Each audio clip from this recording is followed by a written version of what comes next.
Good morning, Lompoc. Good morning, Lompoc. We are so excited to have you here. This is our Wednesday edition, episode 21. And we're so excited because we've been angling for this interview for a couple of weeks, but we're excited to hopefully bring on Congressman Salud Carbajal. Well, hopefully. I think he's coming on. So it's hopefully it he'll all be works. calling in about 5 minutes or so. Yeah. So he'll be calling in through Skype. So you might see us kind of mess around on here. But we have a few questions lined up. Obviously, we don't want to be a political show. We just want to be informational and focus on the issues that are affecting Lompoc directly right now, especially at the prison.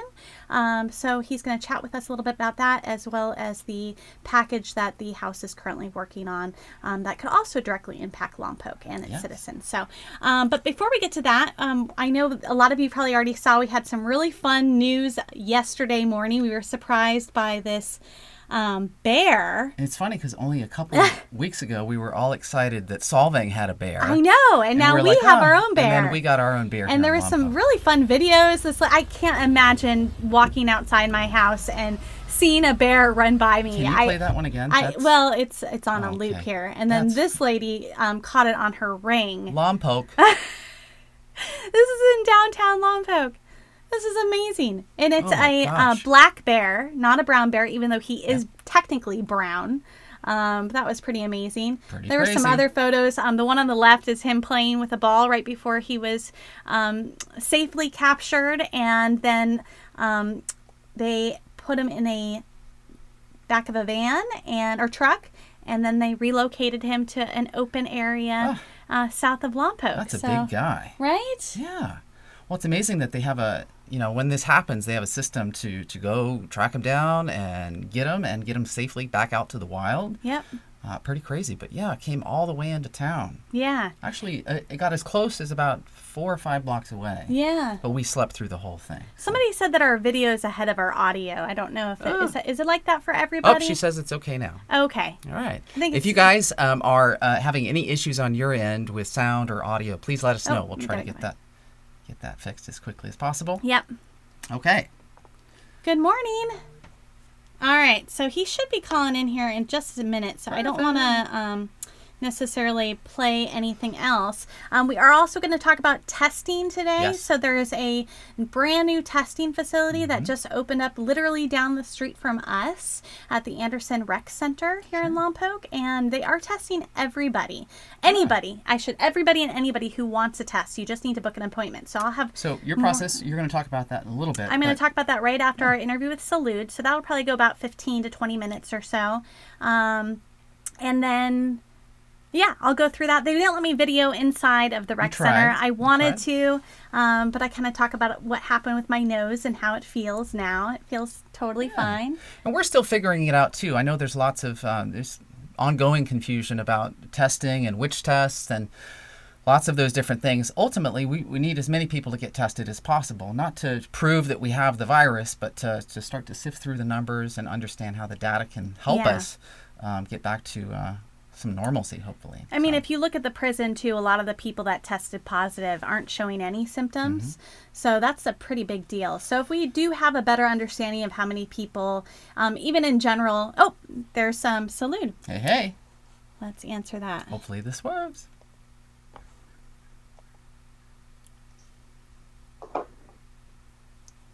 Good morning. Good morning. Good morning. Can you hear us okay? I can. Can you guys see me okay? Yep, Yes. you're great. It doesn't look too dark? No, you're totally fine. No, I think you're Okay, good. great. Yeah. Maybe you could, if you're on your laptop, can you bend your monitor down just a tiny bit? Just a little bit. All right. Perfect. Okay. Okay. All right. Let me just get something to plug it up No here problem. so it doesn't... 1 second. Okay, No guys. stress. Let me move No some... problem. And to our 1 audience, second. you guys can let us know if you can hear everything okay. We want to make sure everyone can hear okay. I think I said that twice. Yeah, you did. But All that's right. okay. I'm trying... Okay, let's see if we can do it here.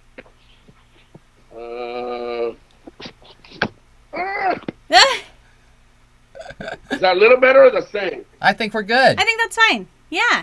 How are you doing this morning? All right. I'm doing pretty good. How about yourselves? We're doing good. You know, bright and early. It's another sunny day here in Lompoc, it looks like. So we're trying to keep our heads and our hearts up a little bit and Yep. try to figure out the future. Thank you for joining us. We know you've been quite busy the last few weeks. Well, thank you for inviting me to come on. Uh-oh, there we go. We're going to manage this soon enough. That Okay. works. That works. Excellent. There we go. So let's. Oh. Okay. Actually, hold on. Let me see. Okay. No problem. We're in no hurry. All right. We got it. Okay, so we had a quick chance to connect yesterday with a quick test, but we wanted to specifically talk to you because it's national news right in our own backyard. There's some issues that are happening at the prison, the federal prison, in terms of the outbreak. We have several members of the community that work at the prison. We have several members of our community that have inmates that are incarcerated. So obviously there's lots of people that are curious and trying to figure out what's going on. So we thought we'd connect with you, at least from a federal level, and try to wrap our heads around what you know and what you can help us understand with that issue. Great. Well, let me just give you sort of a summary of the issue. Early on in April, I had heard that through various channels that the COVID-19 virus was spiking at the federal penitentiary. Mm-hmm. So I started making some inquiries. Had a phone call with the warden, met with some of the employee associations, unions, and learned that while they were trying to get their hands around things, they were far from having everything they needed. Mm-hmm.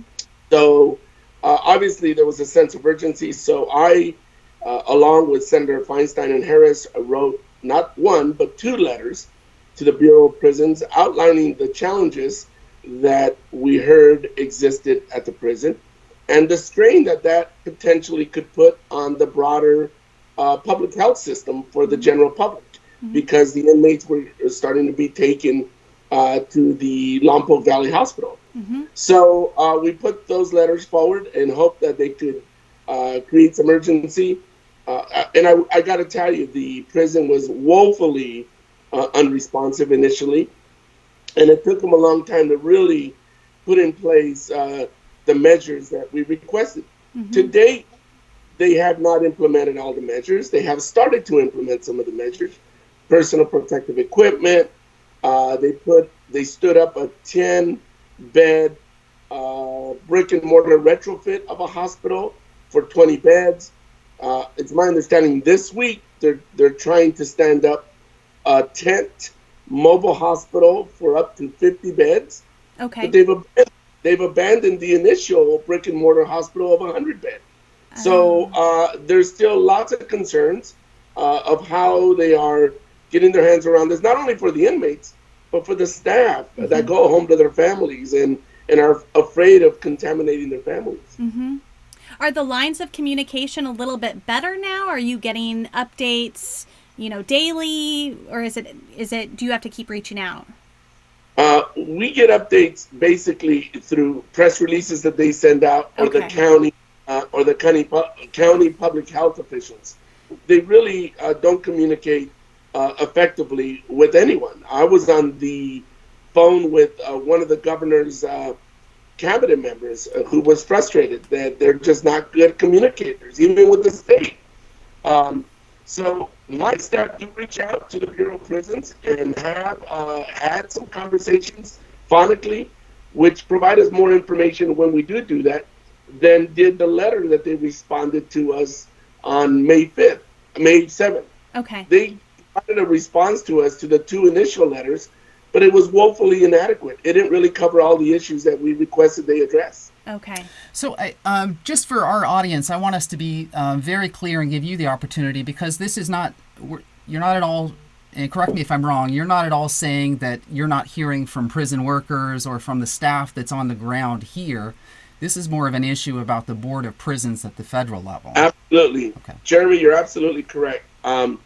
We have been hearing from employees locally. We have staff. We have been hearing from our public health, county public health officials.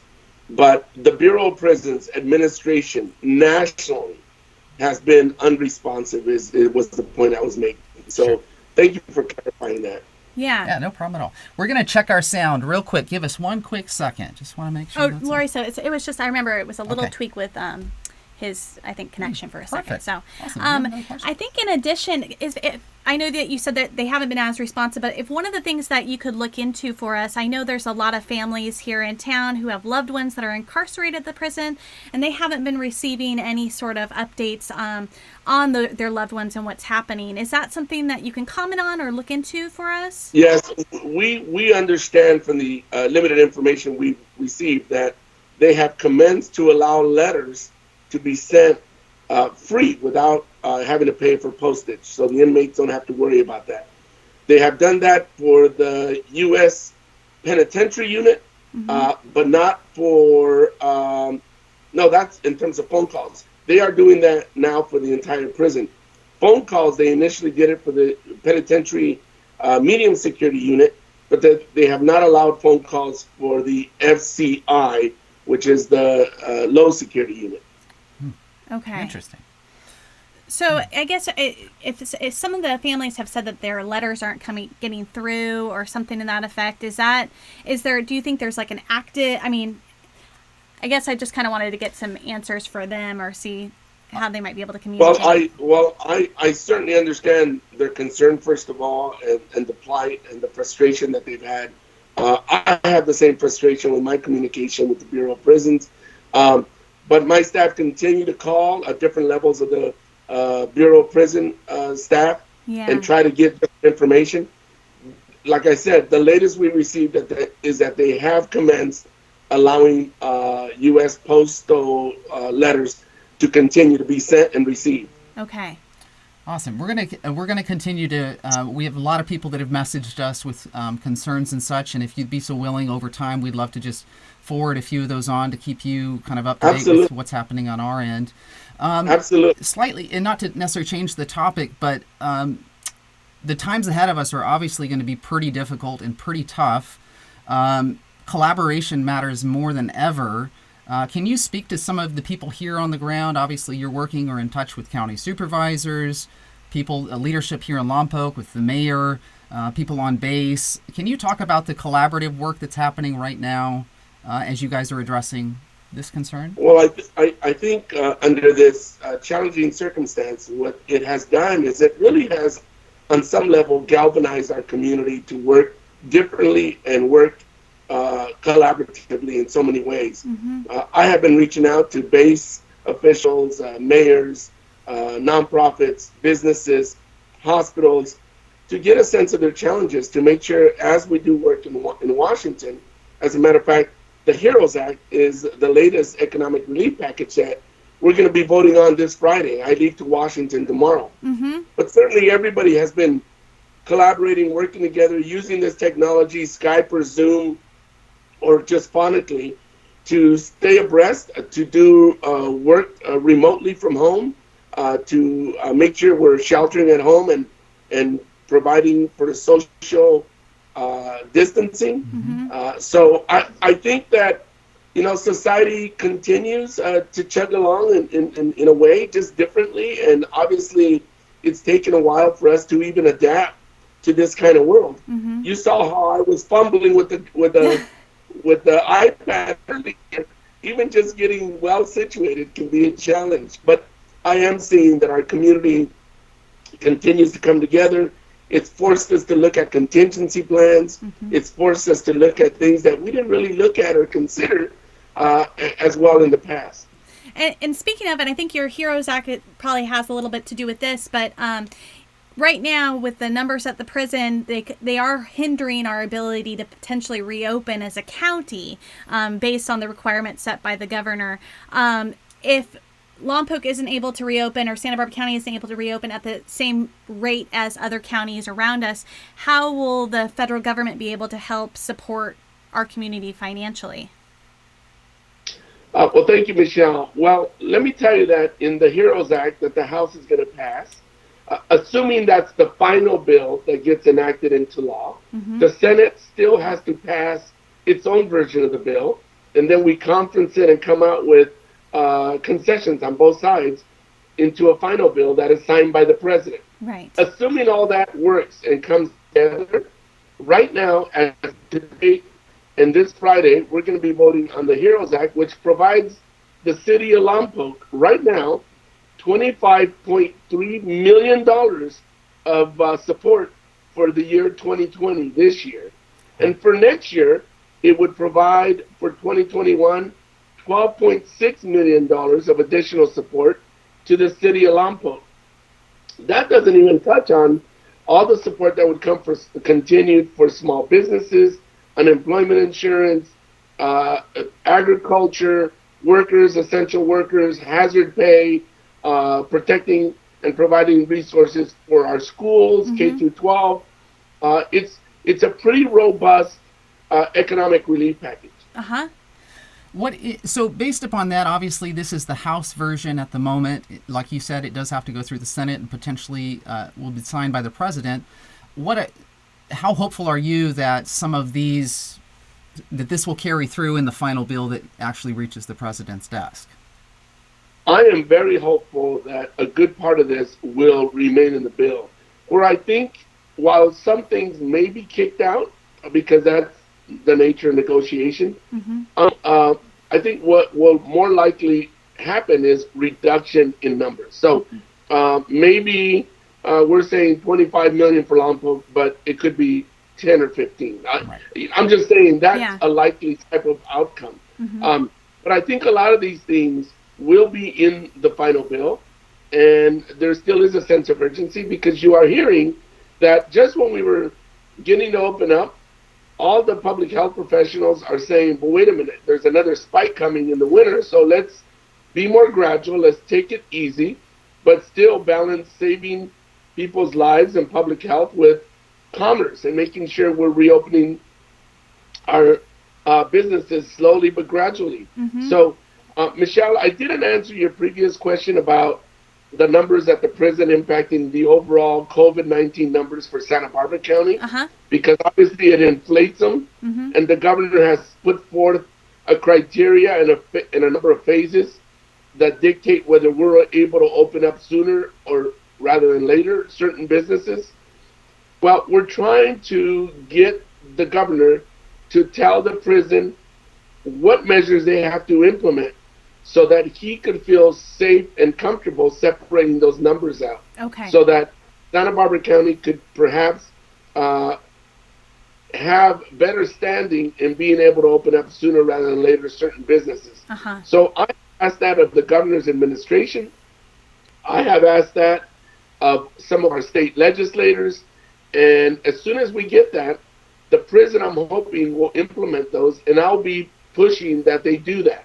So that's one strategy that is being pursued right now to see if we could get the prison to do certain things that will allow them to separate the numbers, that will allow us to move forward with opening some of our businesses. Okay, great.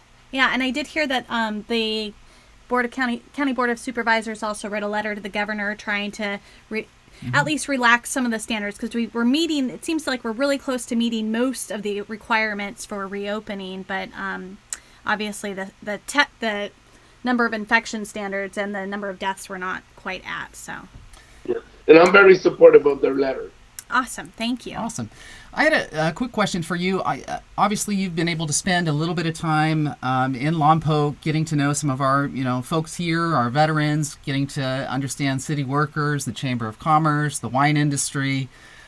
We have a very diverse community here. I wanted to give you the opportunity. Obviously, people are all over the spectrum politically, but these times require that we all put our heads together and figure stuff out. So I wanted to give you an opportunity to speak to the city of Lompoc and to the folks here. We're a diverse group of people that want to be successful. So I'll give you the floor for that. Thank you, Jeremy. Well, let me just start out by saying that I understand the anxiety, the stress, and the frustration of either fearing contracting COVID-19 or the frustration some people have with wanting to open up our businesses and society and commerce. I understand all that. I think we need to work together to find the balance and to protect our public health, but march forward in a way that allows for some commerce to start happening. Having said that, this is certainly not a time to engage in political partisanship. This is a time for us to come together, work through our frustrations and anxieties, find ways to collaborate, find ways forward, find ways to support one another, because this is a crisis that is affecting all of our families and all of our communities, workers, businesses, almost every institution, employers, large and small, nonprofit, government. And this is a time where we work together creatively, support one another, so that we can see a better day in the future. But, I think the community of Lompoc is diverse, and that's what makes it also the great community that it is. Diversity is a good thing. It's a good thing to have different points of views, different backgrounds. That is what makes us a stronger community. And from all the times that I visit Lompoc, which is quite a bit, I always enjoy going there for the great food, the great sights, all the great things that Vandenberg is trying to do, along with the neighboring base. That is a big economic engine, and we're trying to make it even a more powerful economic engine for the area. But I've been working with your mayor and some of your council members, and again, working together, we're going to get through this. And good morning, Lompoc. Good morning, Lompoc. Well, go ahead. Yeah. Again, thank you so much for taking your time. We'll hope that you'll join us again and keep in communication with Lompoc. We desperately want to stay on the radar for anything that's happening with all this. We've had challenges in the past, so just keep us at the top of your mind. Maybe one last question for fun. Yeah. As you're headed back to Washington tomorrow, how has the whole process as being a congressman in the House of Representatives changed in terms of being tested, the process, staying safe, etc.? Well, for starters, we have not gotten tested ourselves unless you come down with symptoms. Oh, wow. Because okay. I think the attitude has been in Congress, if the general public doesn't have access to testing, why should we?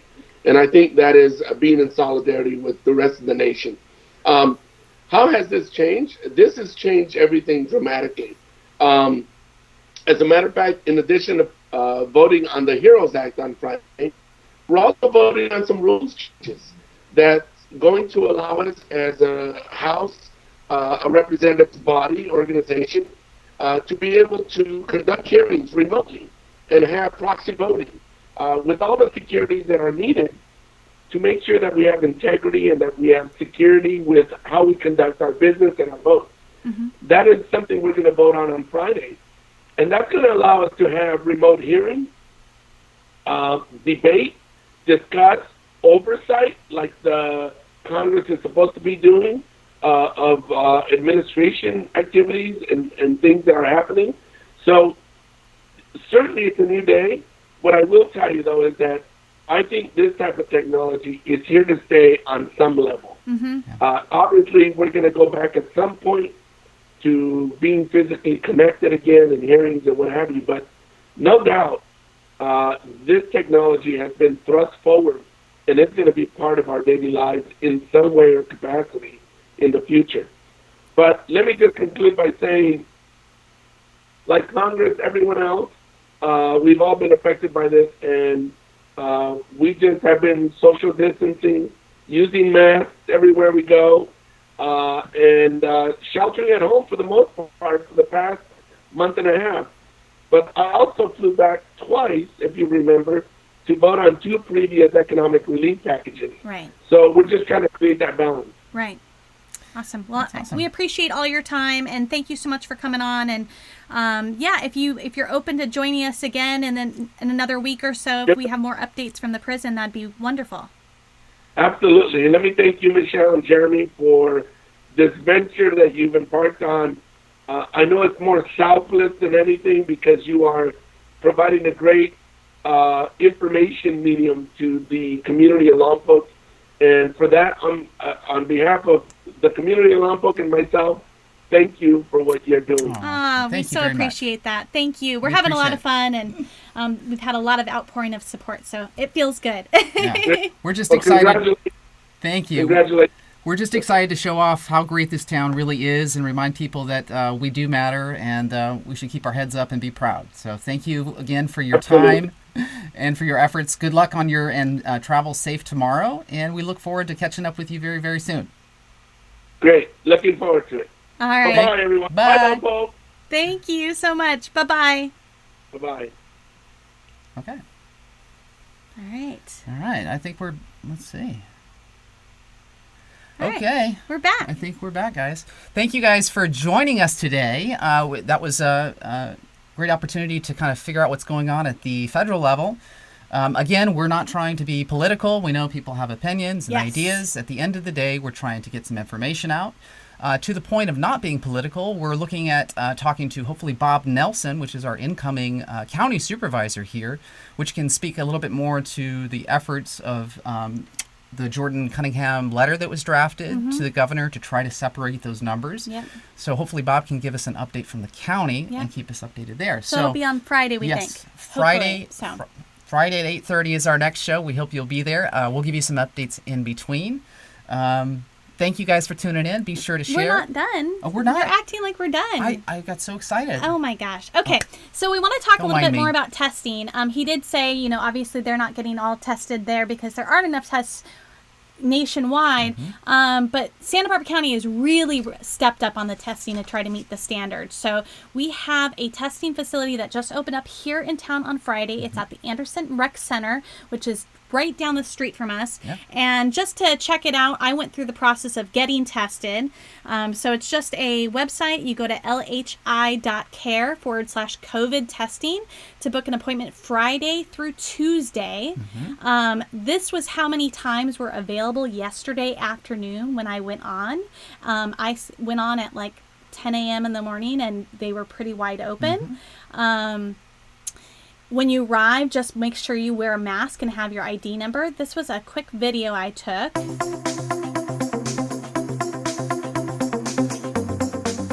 So I just finished my test. That took all of maybe 5 minutes. I wasn't allowed to record it all inside.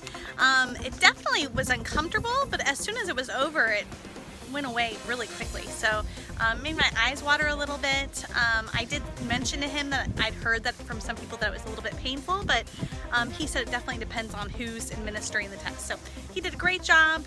So check it out, make an appointment online, and come and get tested.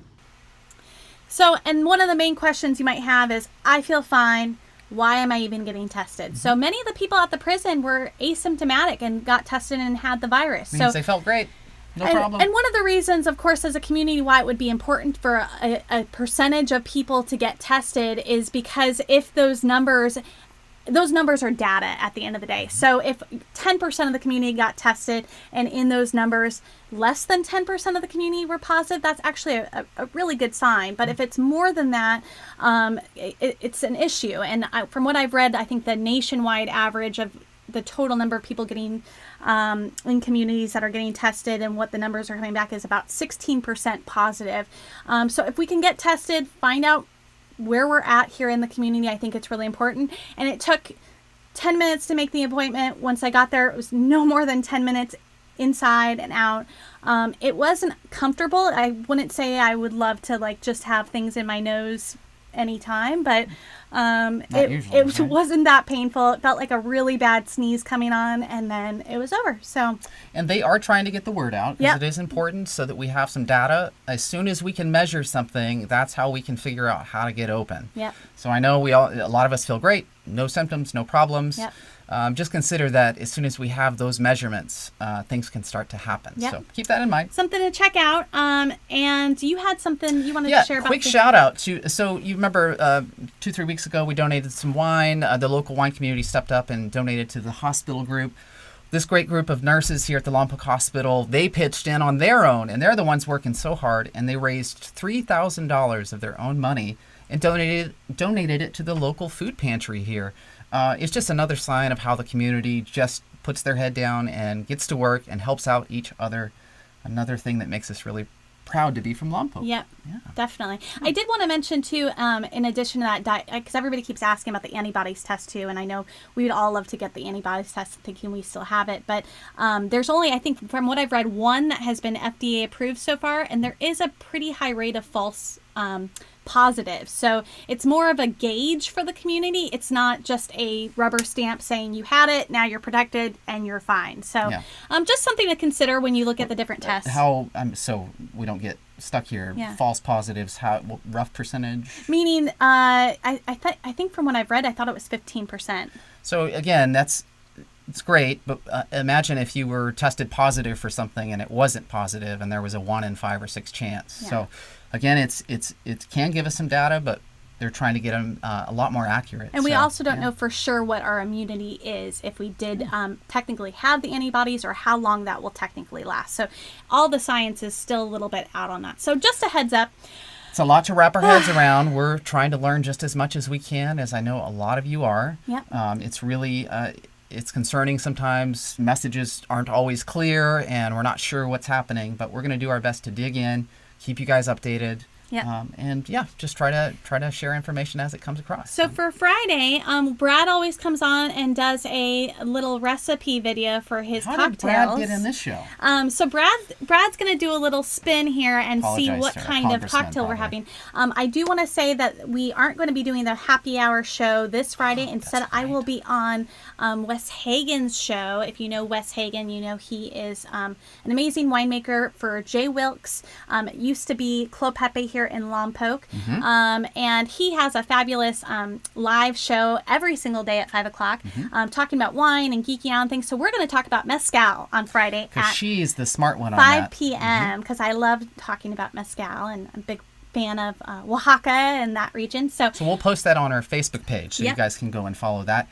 And I get to take the night off and just have a glass of something and watch Michelle be smart, which should be a lot of fun. So here's Brad. Oh, God. Hello there, ladies and gentlemen. Bradley, a.k.a. my favorite bartender here. And it has come to my attention that I have been accused of knowing too much. I take that as a compliment most days, but in my effort to democratize this process and include you, the audience, in choosing what the next cocktail recipe should be, anyway, that's why I'm here. So, on the count of 3, I'll be listening. I'm going to spin this wheel, and destiny will decide what drink the recipe will be. Are you ready? All right, let's get started. And 1, 2, 3.